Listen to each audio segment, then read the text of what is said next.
नमस्कार, मैं हूं संजय शर्मा। आप देख रहे हैं 4 PM न्यूज़ नेटवर्क। एक खबर ने उत्तर प्रदेश की राजनीति में भूचाल मचा दिया है। स्वतंत्र देव ने अचानक नेता विधान परिषद के पद से इस्तीफा दे दिया है। कोई मतलब नहीं था, कोई बातचीत नहीं थी, अचानक सब कुछ हुआ।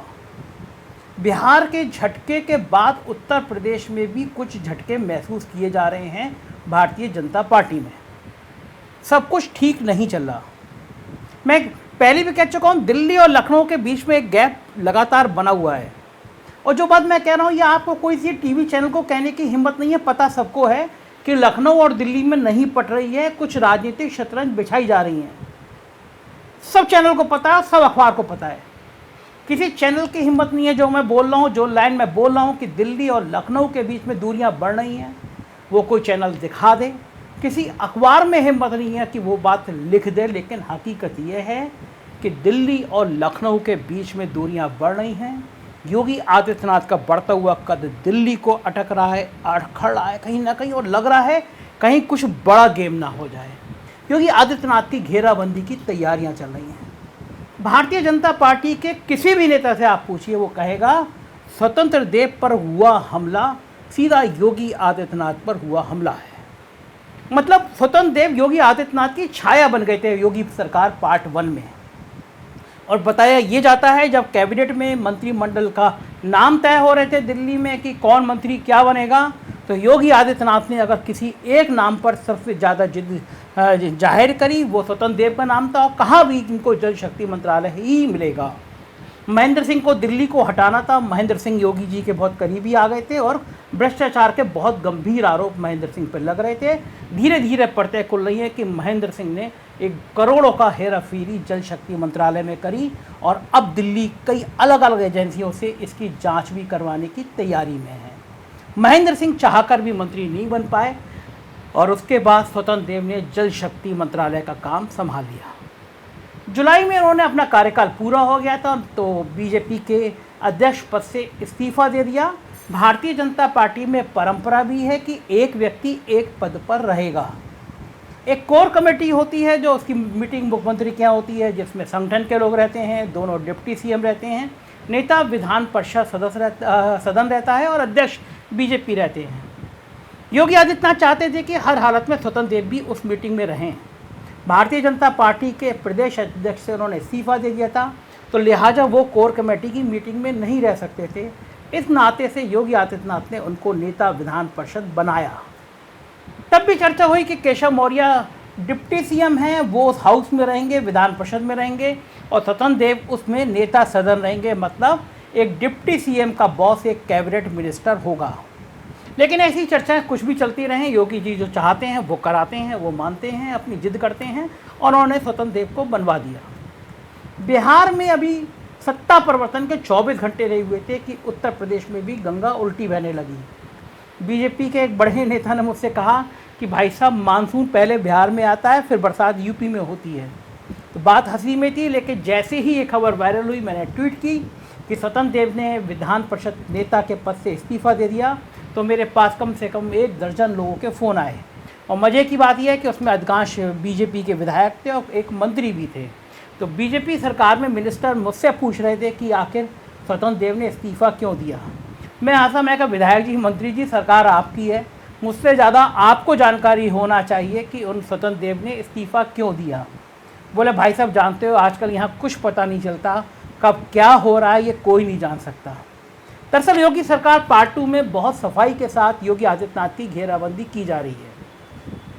एक के बाद एक चीज़ें ऐसे सामने आ रही हैं जिससे सरकार की और संगठन की दोनों की किरकिरी हो रही है।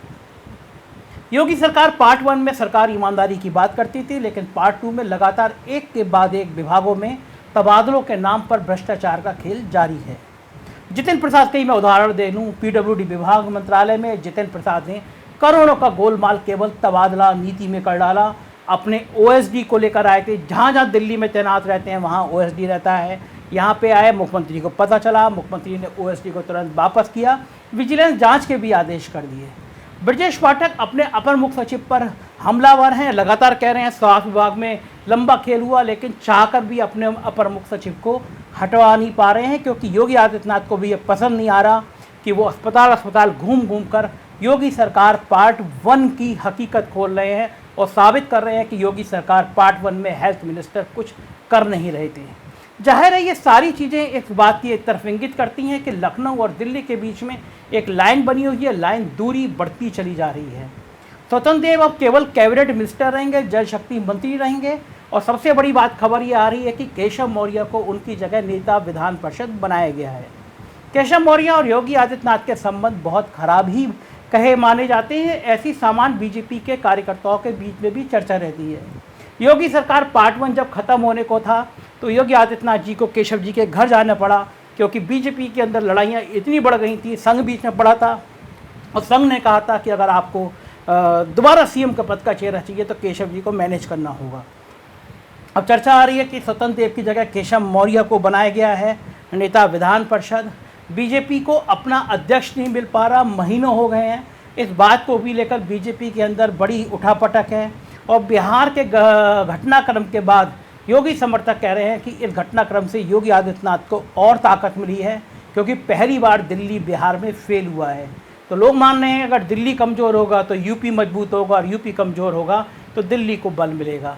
ये चीज़ें पार्टी के लिए ठीक नहीं है। चुनाव में 1.5-2 साल बचा हुआ है, रस्साकशी लगातार बढ़ती जा रही है, सामंजस्य नहीं हो पा रहा, एक के बाद एक। और स्वतंत्र देव को उस समय बहुत गहरा आघात पहुंचा था जब उनके राज्य मंत्री दिनेश खटीक ने उनके ऊपर ही सीधे आरोप लगाए थे और विभाग में भ्रष्टाचार की बात कही थी। दिनेश खटीक ने अपने पत्र में जो सीधा अमित शाह को संबोधित था, कई जगह लिखा था कि मैं दलित हूँ, इस नाते से मेरी बात सुनी नहीं जा रही है। जाहिर है अगर प्रदेश का एक मिनिस्टर ये कह रहा है कि वो दलित होने के नाते परेशान है तो सवाल स्वतंत्र देव पे बहुत बड़े खड़े हो रहे थे। चर्चा बहुत दूर तक गई। सवाल ये भी है कि राकेश सचान को जब सजा हुई तो ये चर्चा में आया कि राकेश सचान की ज्वाइनिंग किसने कराई थी। उसमें भी स्वतंत्र देव कहीं ना कहीं घिरते हुए नजर आए, क्योंकि राकेश सचान को 1 साल की सज़ा के बाद योगी सरकार की बहुत किरकिरी हो रही है। ये तमाम बातें बीजेपी के कार्यकर्ताओं के बीच में, बीजेपी के विधायकों के बीच में, बीजेपी के मंत्रियों के बीच में चर्चा का विषय बनी हुई हैं। कार्यकर्ता परेशान है, उनको समझ में नहीं आ रहा कि अगर ये बातें बढ़ेंगी तो संगठन का काम प्रभावित होगा, संगठन का काम प्रभावित होगा तो चुनाव की तैयारी नहीं हो पाएंगी। और बीजेपी के कार्यकर्ता इस बात से भी परेशान है कि उनके नेता आपस में लड़ क्यों रहे हैं। वो हैरान है कि अगर डिप्टी सीएम कह रहे हैं कि मेरा अपर मुख्य सचिव इशारों में कह रहे हैं मेरा अपर मुख्य सचिव जिम्मेदार है गड़बड़ झाला के, तो अपर मुख्य सचिव को हटाया क्यों नहीं जा रहा। बीजेपी की सरकार की, योगी सरकार की नौकरशाही भी 2 हिस्सों में बट गई है। बड़े बड़े नौकरशाह एक दूसरे पे आरोप प्रत्यारोप लगा रहे हैं और ये बातें पब्लिक प्लेटफॉर्म में हैं, मतलब जनता के बीच में हैं। तो जाहिर है योगी सरकार में पार्ट 2 में ये परिस्थितियाँ बहुत परेशानी पैदा कर रही हैं। स्वतंत्र देव ने आज जिस तरह इस्तीफा दिया है नेता विधान परिषद पद से, उसने सबको चौंका दिया है, खलबली मचा दी है।